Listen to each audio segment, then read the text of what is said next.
Wow, relawan Anies siapkan 2000 advokat untuk Pilpres 2024. Ditulis oleh Jo Putra di seword.com. Halo, selamat menyaksikan informasi dari channel Tanda Seru.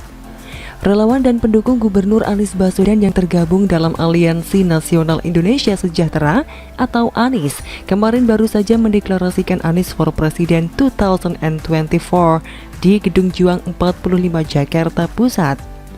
Sebenarnya para pendukungnya ini bermental muka tembok yang tidak tahu malu akan calon yang diusungnya minim prestasi di Jakarta.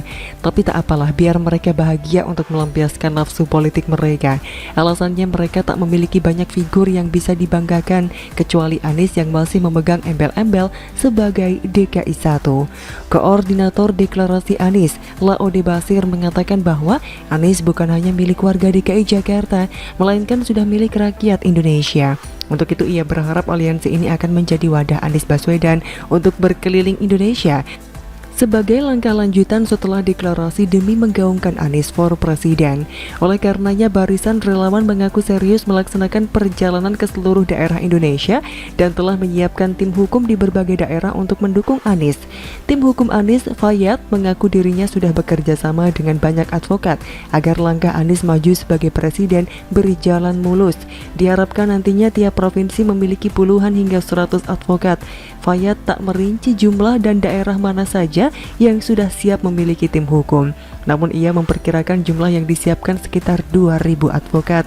Saya sudah membentuk tim hukum di seluruh Indonesia. Jadi target kami kalau di provinsi yang besar, saya bentuk satu provinsi itu 100 advokat. Jadi kita nanti kalau dipukul rata tim hukum kami itu lebih dari 2000 lebih. Karena kita fokus pada provinsi yang besar, terutama di Jawa dan DKI serta Banten, kata Fayat dilansir suara.com. Ya elah, ini mau cari pendukung atau cari advokat sih ceritanya? Mau menyediakan 2000 sampai 1 juta advokat pun kalau tidak ada partai pengusung, siapa yang mau melirik Anies? Memangnya ada partai yang mau menaikkan Anies jadi presiden? Kalaupun ada itu hanya PKS dan Demokrat, namun belum cukup untuk batas minimum presidensial threshold atau PT. Saran buat relawan yang sudah kebelet junjungannya jadi presiden, cari dulu partai yang mau diajak untuk berkoalisi memajukan nama Anies sebagai capres. BTW, kalau sudah ada pendukung dan relawan se-Indonesia Raya, berarti bohirnya tajir melintir.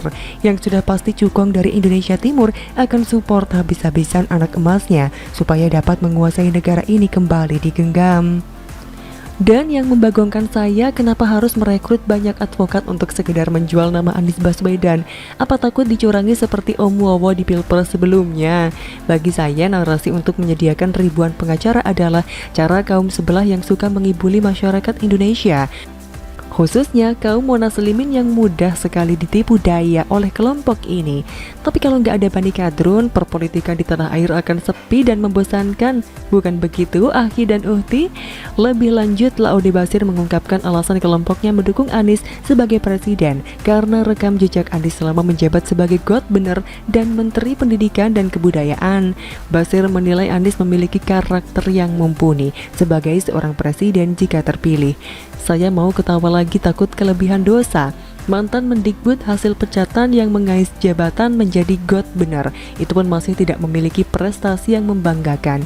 Semua penghargaan yang didapat buat DKI adalah hasil karya gubernur terdahulu yang sudah bekerja keras membuat Jakarta menjadi baik. Namun pendukungnya masih menyangkal dan tetap bersikukuh bahwa itu adalah hasil kerja Anies. Iya, sekali lagi kita maklum karena mereka bermental muka tembok. Basir juga percaya bahwa selama Anies menjabat mampu menangani banyak masalah di ibu kota. Begitu pula dengan sosok Anies yang bisa diterima oleh berbagai kelompok dan golongan. Lagi-lagi mereka mengklaim keberhasilan Anies di Jakarta yang merupakan pengibulan terstruktur agar masyarakat di luar Jakarta percaya dengan keberhasilan Anies. Salah satu yang baru saja diungkapkan keburukan Anies adalah adanya rapor merah yang diberikan oleh LBH untuk Anies yang tidak becus bekerja dalam menepati janji-janji kampanyenya selama 4 tahun menjabat. Jangan sampai rapor merah akan diberikan kedua kalinya apabila Anies memimpin negeri ini. Cukup hanya di DKI Jakarta saja. Karena bagi saya, Anies tidak memiliki partai untuk maju sebagai RI 1. Pendukungnya harus berkaca pada Gatot Nurmantio yang memiliki banyak pendukung, namun tak ada satupun partai yang mau melirik dirinya. Jadi silahkan membuat deklarasi sebanyak-banyaknya selagi Bohir masih kencang dananya. Jadi kesimpulannya, Pilpres dilihat dari banyaknya jumlah suara, bukan jumlah advokat yang akan direkrut. Begitu pula dengan calon presiden yang harus diusung oleh partai sesuai persentase presidensial threshold minimal 20%. Kita lihat saja apakah deklarasi ini berhasil membawa Anies Baswedan menjadi capres terpilih atau tidak. Dan itu semua hanya waktu yang akan menjawabnya. Demikian kira-kira kata kura-kura. Bagaimana menurut Anda?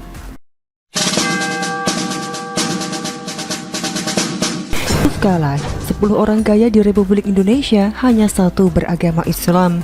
Mainkan terus politik identitas. Ditulis oleh Joe Putra di seaworld.com. Halo, selamat menyaksikan informasi dari channel Tanda Seru. Memiliki harta benda dan kekayaan yang melimpah tentu saja dambaan setiap orang. Tak sedikit yang menganggap bahwa tolok ukur kesuksesan seseorang dilihat dengan memiliki harta yang melimpah. Oleh karenanya banyak orang yang bekerja keras untuk mengejar kesuksesan tersebut.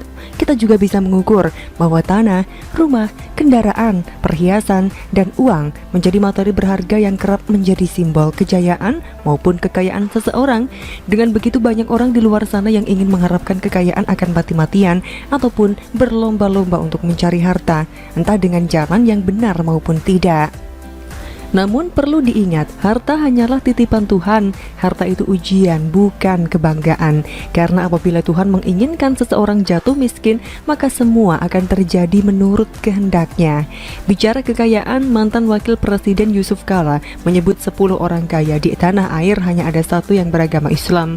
Sementara itu JK percaya bahwa 100 orang miskin di Indonesia, sebanyak 90% diantaranya beragama Islam. Lihat saja kalau ada 10 orang kaya di Indonesia, paling tinggi satu yang muslim, yang lainnya non-muslim. Kalau ada 100 orang miskin, saya kira 90% yang miskin itu umat Islam, kata JK pada acara tablik akbar Maulid Nabi Muhammad SAW di Masjid Istiqlal yang dilansir CNN. Mulai deh bapak tua ini mainkan isu sentimen agama. Dari zaman rezim Orde Baru, kekayaan dipegang sama konglomerat-konglomerat Tionghoa karena orang pribuminya tidak bisa bersaing sama mereka dan tidak memiliki daya juang untuk menuju kesuksesan. Saya berani bicara ini karena itu merupakan fakta apa adanya. Jadi bagi saya, rezeki seseorang sudah ada yang mengatur. Tidak ada korelasinya kekayaan seseorang dengan agama. Jika orang tersebut adalah pribadi yang ulet, pekerja keras, dan tahan banting, apapun agamanya akan berhasil menggapai kesuksesan. Terus terang saya sangat benci kepada orang yang sering membandingkan kehidupan orang lain dengan agamanya. Urusan orang mau kaya atau tidak itu urusan dalam menjalani hidup masing-masing. Tidak perlu menjadi orang terzalimi apabila dirinya tidak sekaya orang lain. Apalagi jika kekayaan dimiliki orang lain berbeda dengan keyakinannya. Saya sudah bosan jika selalu membuat pernyataan ini berulang-ulang. Terlihat jelas bahwa dirinya memang sering memainkan politik identitas demi ambisi dan kepentingan pribadinya. Sekarang pertanyaannya, apakah orang-orang kaya yang non-muslim tersebut bukan orang Indonesia? Apakah Taipan-Taipan yang merupakan WNI tidak berhak hidup untuk memiliki kekayaan di Indonesia? Memangnya ada ya perbedaan hak dan kewajiban bagi warga negara berdasarkan agama? Sebagai pengingat, Bakri Brothers, SBY, Sandiaga Uno, Erick Thohir, dan JK sendiri adalah pengusaha kaya dan tajir yang beragama Islam, dan tentunya masih banyak lagi pengusaha kaya beragama Islam lainnya. JK sedang menebar provokasi untuk membenci kaum minoritas. Ini sungguh menjijikkan, di mana semuanya dibentur-benturkan dengan agama. Tak perlu menyalahkan non-muslim yang lebih kaya dari orang Islam. Introspeksi diri, kenapa mereka lebih maju dibandingkan dengan diri sendiri? Itu yang benar. Jangan playing victim jika tak mampu menyaingi mereka. Seharusnya pula JK tidak usah memancing minoritas fobia. Kalau mau fair, JK bisa bilang dengan mengatakan, "Hai umat muslim, belajarlah kepada 9 orang non-muslim itu. Bertanyalah kepada mereka kenapa selalu berhasil. Kita pasti bisa seperti mereka dan bahkan bisa mengalahkan mereka." Saya masih percaya bahwa tidak semua umat muslim berpikiran picik seperti JK dan gerombolannya. Teman saya banyak yang beragama Islam dan mereka berhasil dalam menjalankan bisnisnya. Tidak pernah kita saling iri satu sama lain terkait dengan perbedaan keyakinan, karena kekayaan dan kemiskinan seseorang tidak ada sangkut pautnya dengan agama. Jadi menurut saya, narasi yang dibangun oleh JK tak lain hanyalah mencari muka kaum kadrun agar umat minoritas semakin dimusuhi. Itulah mengapa saya sering memberikan opini bahwa JK dan gerombolannya adalah musuh yang harus diperangi, karena mereka sering memainkan sentimen agama dalam berpolitik demi keuntungan pribadi dan kelompok. Kita bisa membedakan mana politisi yang nasionalis dan mana politisi busuk yang sering memainkan politik identitas. Sudah rahasia umum bahwa pilkada di DKI Jakarta yang menaikkan nama Anies Baswedan adalah JK. Jadi kita bisa menyimpulkan bahwa politik identitas yang dimainkan di Jakarta telah sukses karena JK bermain di dalamnya. JK akan terus memainkan propaganda yang berkaitan dengan politik identitas. Itu merupakan sebuah agenda yang akan terus dihembuskan.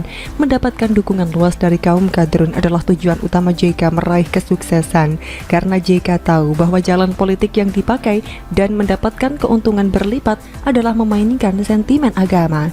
Demikian kira-kira kata kura-kura. Bagaimana menurut Anda?